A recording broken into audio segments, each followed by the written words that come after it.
Hello friends, स्वागत है आपका आपके अपने यूट्यूब चैनल एम के लर्निंग अड्डा पर। हिंदी का हमारा ये 20वां भाग है और हम यहाँ वाक्यांश एवं उनसे संबंधित एक शब्द के बारे में चर्चा कर रहे हैं। ये वाक्यांश का दूसरा वीडियो है। पिछली वीडियो में हमने महत्वपूर्ण 150 वाक्यांश पर चर्चा की थी और आज हम 150 प्लस यानी 150 से अधिक वाक्यांश पर चर्चा करेंगे। उम्मीद है आज की वीडियो आपको काफ़ी पसंद आएगी। तो चलिए शुरू करते हैं आज का सेशन।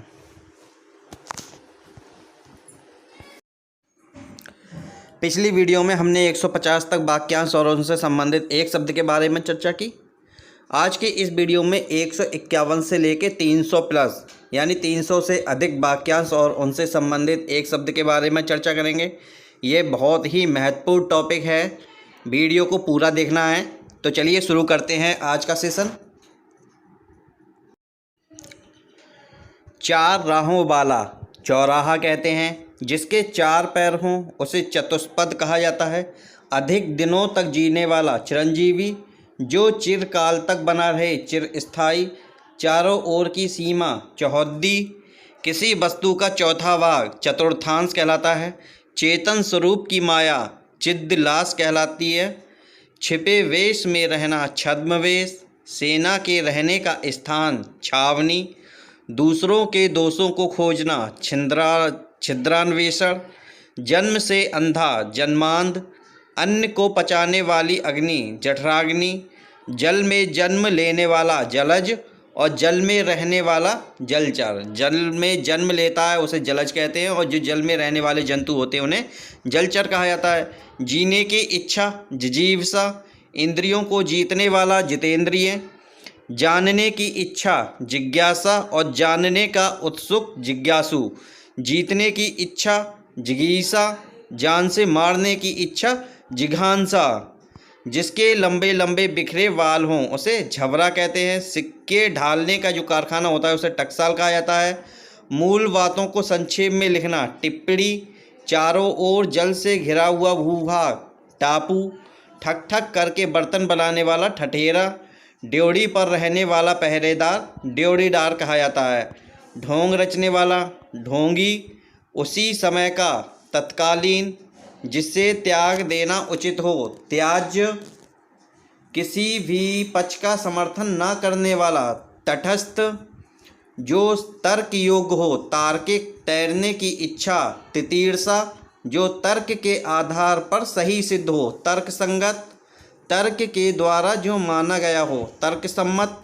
गुटबंदी से अलग रहने वाला गुट निरपेक्ष। चौपाइयों को बांधने का स्थान थान। जिसने का किसी विषय में मन लगा लिया हो दत्तचित्त। पति पत्नी का जोड़ा दंपति। जंगल में लगने वाली आग दावानल कही जाती है। दो बार जन्म लेने वाला द्विज। देने की इच्छा दित्सा। बुरा आचरण करने वाला दुराचारी। दूर की बात पहले ही सोच लेने वाला दूरदर्शी। जिसका दमन कठिन हो दुर्दम्य दुर्दांत या दुर्घर्ष। कठिनाई से मिलने वाला दुर्लभ। जो मुश्किल से प्राप्त हो दुष्प्राप्त। जहाँ जाना कठिन हो दुर्गम। जिसको लांघना कठिन हो दुर्लभ। देखने की इच्छा दिदर्शा। गोद लिया हुआ पुत्र दत्तक पुत्र कहलाता है। तेज गति से चलने वाला द्रुतगामी या तीव्रगामी। जिसको रोकना या निवारण करना कठिन हो दुर्निवार। जिसे तोड़ना या भेदना कठिन हो दुर्वेद। अनुचित बात के लिए आग्रह दुराग्रह। दो भाषाएं बोलने वाला द्विभाषी। दो वेदों को जानने वाला द्विवेदी। आँखों की बीमारी दृष्टिदोष। जो देखने योग्य हो दर्शनीय या द्रष्टव्य। धर्म में रुचि रखने वाला धर्मात्मा। ध्यान करने योग्य ध्येय। नष्ट होने वाला नश्वर। नभ में विचरण करने वाला नवचर या खेचर। नया उदित होने वाला नवोदित। नया नया आया हुआ नवांगतुक। जिसे ईश्वर पर विश्वास ना हो नास्तिक। जिसका कोई आकार ना हो निराकार। और अगर जिसका कोई आकार हो उसे साकार कहते हैं और जिसका कोई आकार ना हो उसे निराकार कहा जाता है। जिसे कोई भय ना हो निर्भय। जो एक भी अक्षर न जानता हो निरक्षर। जिसमें कोई दोष ना हो निर्दोष। जिसकी उपमा ना दी जा सके निरूपम।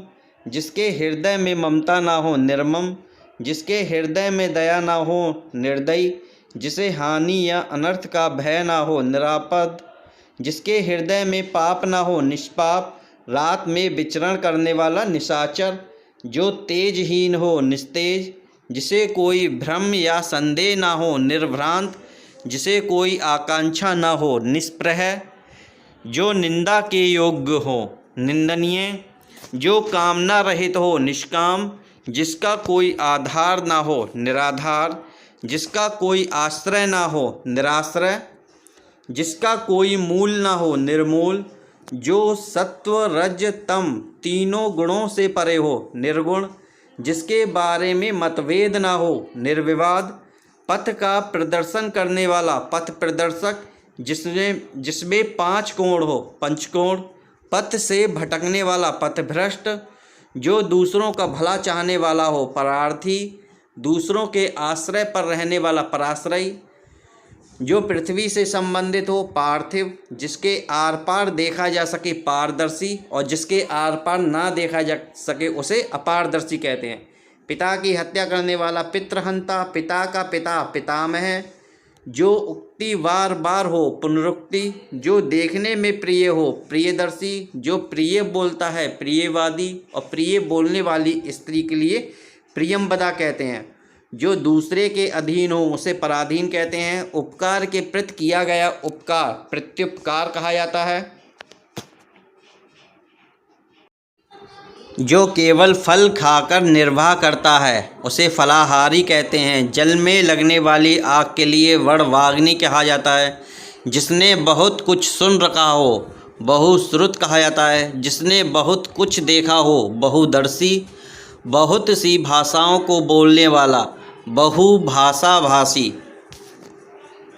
बहुत सी भाषाओं को जानने वाला बहुभाषाविद। भोजन करने की इच्छा बुभुचा। भविष्य में होने वाला भावी। दीवार पर बने चित्र भित्ति चित्र।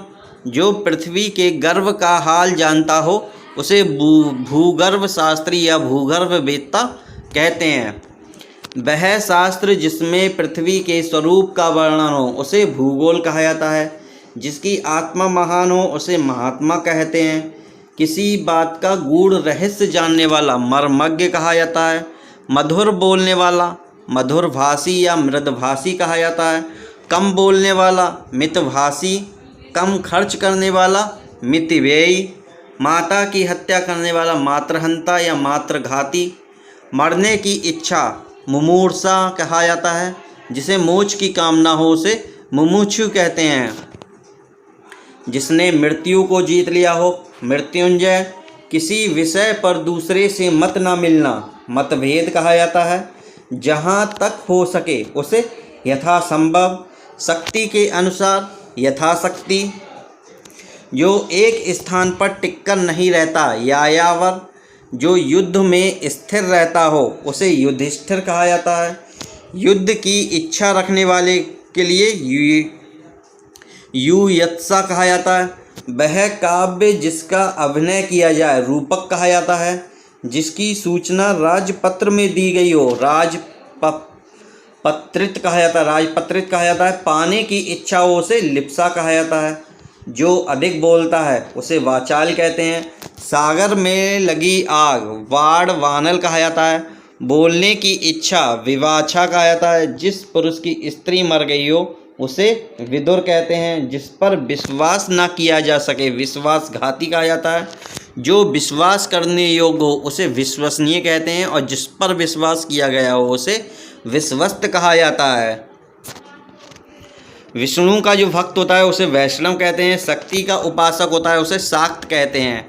सदैव रहने वाला शाश्वत।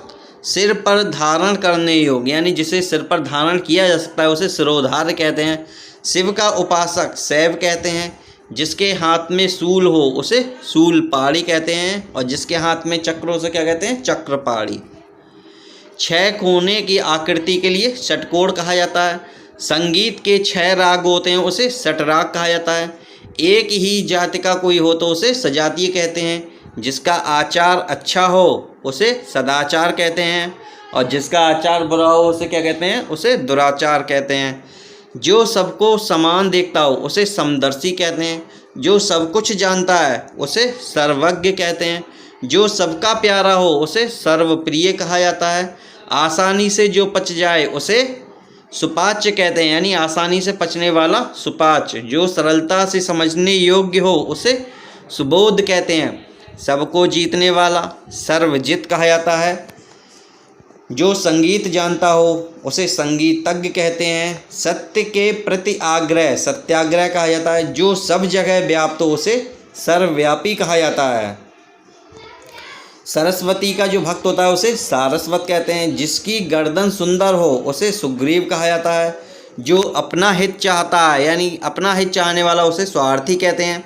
जिसकी आँखें सुंदर हो उसे सुलोचन कहते हैं। शयन करने की इच्छा जिसे होती है उसे सुषुप्ता कहा जाता है।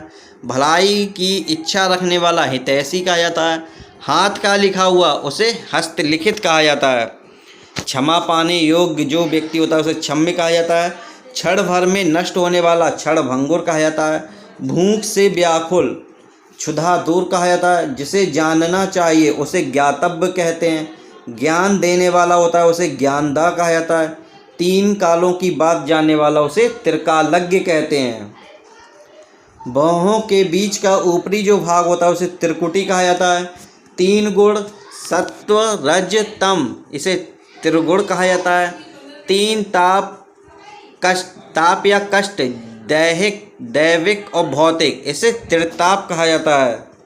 तीन दोष वात पित्त कफ त्रिदोष कहा जाता है। तीन फलों आंवला हर बहेड़ा से बना हुआ जो होता है उसे त्रिफला कहते हैं। तीन युगों में होने वाला त्रियुगी कहा जाता है। तीन नदियों का संगम त्रिवेणी कहा जाता है। तीन लोकों का समूह यानी स्वर्गलोक मृत्युलोक और पातालोक का समूह होता है उसे त्रिलोक कहते हैं या त्रिभुवन कहते हैं। तीन वेदों को जानने वाला त्रिवेदी। तीनों कालों को देखने वाला त्रिकालदर्शी। जो तीनों गुणों से परे हो यानी सत्व रज तम से परे हो उसे त्रिगुणातीत कहा जाता है। जो सुनने योग्य हो उसे श्रोतव्य कहते हैं या श्रवणीय कहते हैं। जो सुनने में मधुर हो उसे श्रुत मधुर कहते हैं। जो सुनने में कटु हो उसे श्रुति कटु कहते हैं। तो दोस्तों हमने अब तक 332 वाक्यांश और उनसे संबंधित एक शब्द के बारे में चर्चा की। ये बहुत ही महत्वपूर्ण है, एग्जाम में अधिकतर यहीं से प्रश्न बनते हैं। उम्मीद है आपके लिए ये सेशन ज़रूर अच्छा लगा होगा।